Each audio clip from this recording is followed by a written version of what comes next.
Do you always feel like you're running around your house and you never have enough time? My name is Christine Masters. Welcome to our Glow Healthy channel. And today we're going to talk about stress management for homeschooling moms.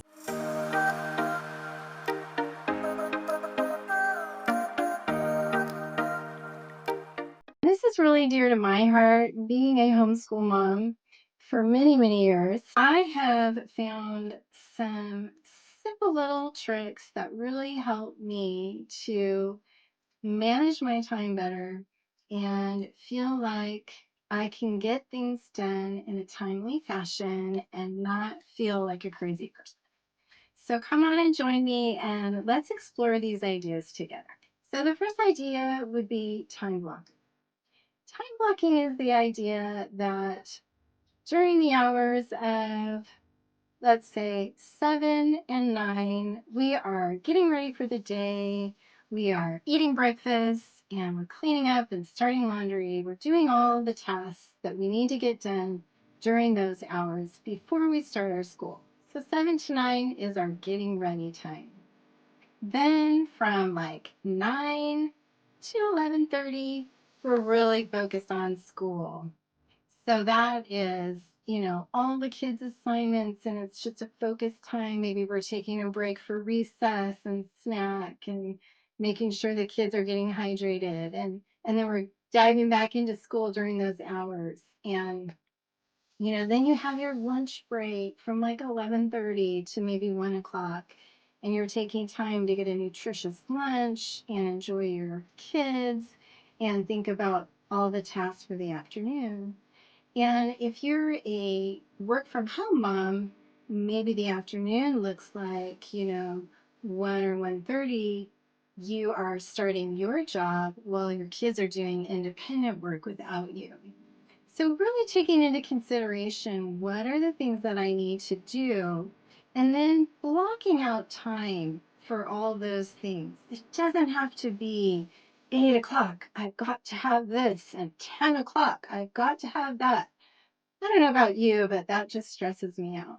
But if I have a block of time, I know that I can get all those things done in that time. And then when the time comes, like 9 o'clock, okay, let's focus on school. One of the things that I have learned over the years is to make appointments with my kids. Just like I would make a doctor's appointment, or I would schedule a coffee date with a friend. I make appointments with my kids. I say, okay, it's school time. This is my appointment.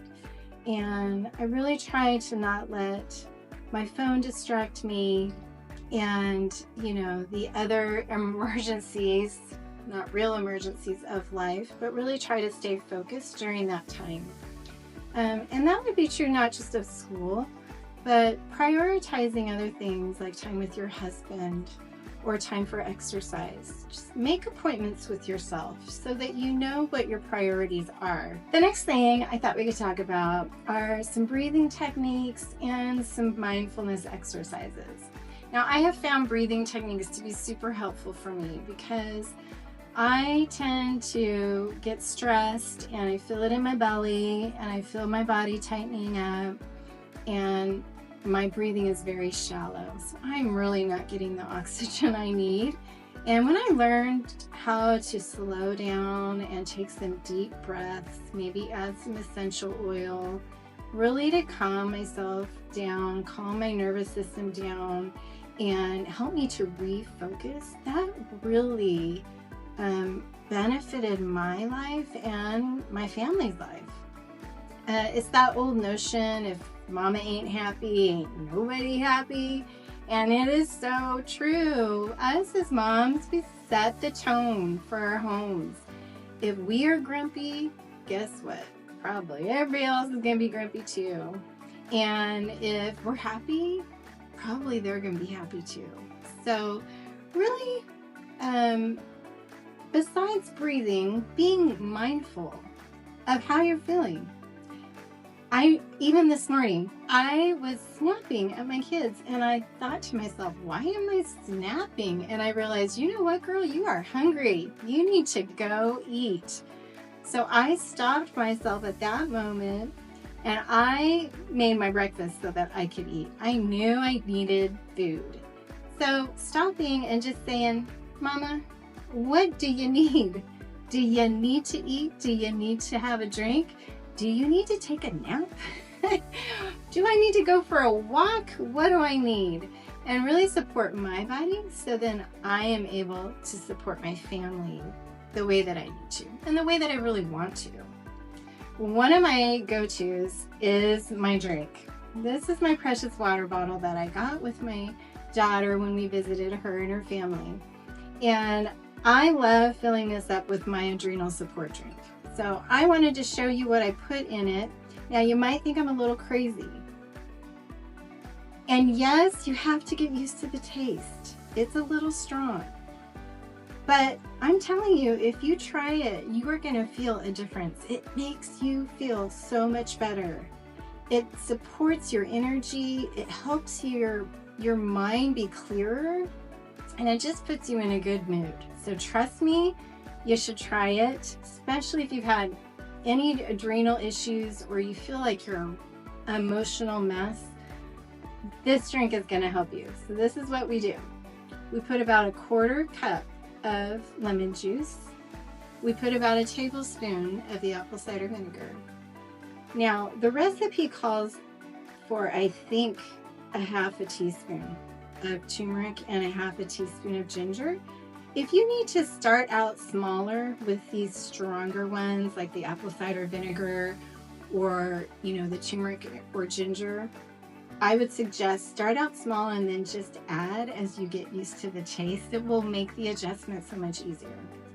We also put in collagen. Collagen really helps your body to absorb these other nutrients. So collagen is super helpful. And, obviously it's so good for your skin and your joints, your muscles, your brain.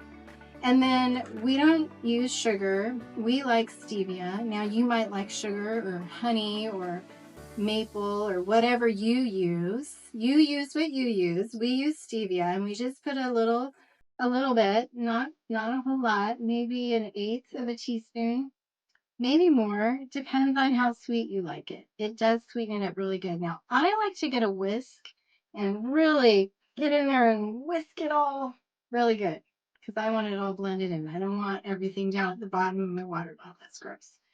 So this is what we use. I challenge you to try it. I really think it'll help you feel better. Let's talk about the power of saying no. This is a hard one for us moms. We feel like we're at home.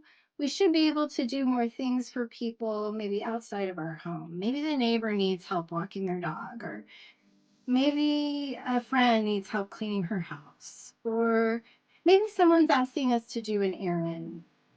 Now, we obviously want to say yes and we want to serve people and meet their needs, but sometimes it's important for us to say no because we also need to take care of our immediate people.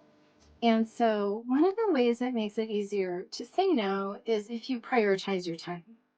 Do you have an appointment already? Did you make an appointment with your kids or your husband? Think about what your priorities are before you say yes. And think about, what do I have to give up in order to say yes? Make sure you evaluate that because we can say yes, yes, yes, yes, yes to everything. And then we turn around and we've said no to the other things that were important to us. So make sure you don't face that mom guilt. Make sure you think through it. And then if you decide to say yes, you can say yes in faith and get rid of the mom guilt. We don't want mom guilt. It just drags us down, right? Another thing that's super important is to create a network of community and people where you feel supported. Find trustworthy friends that are going to support you, that are going to listen more than they talk. And then be that friend that you really want to have. What kind of friend do you want to have? Make sure you're being that to other people. Because when we are being the friend that we want to have, that tribe of community is going to happen naturally. Now, you can find community in a lot of different places. I find my community at church. Maybe you find your community at church, or maybe you find community online. Or maybe you have a homeschool group that is your community. These are really important things when we have a group of people that support us. It makes us feel safer and more secure, and we're able to make better decisions and be who we need to be for the people in our home. Another great idea for reducing stress in your home is to take mini breaks. Now, depending on your personality, you might already do this naturally. I don't do this naturally. I have to think about it, because if I have a task in hand, I'm going to work on that task until I get it done. That's not always the best answer. So think about how you could take mini breaks. Maybe you need to take a mini coffee break and let your kids go play for a few minutes. Or maybe you need to get a little exercise or stretch. You can put on some music for 5 minutes and you can do some steps, or you can do some stretching, and that really kind of gives you a break from what you're focusing on. And then when you go back into your task, you can focus even better, which is what I love. Sometimes we just need to walk away from our task so that we can focus better on what we're doing. So these are just some of the things that I have learned over the years. I hope that they support you and that you got some good ideas, and I will see you next time.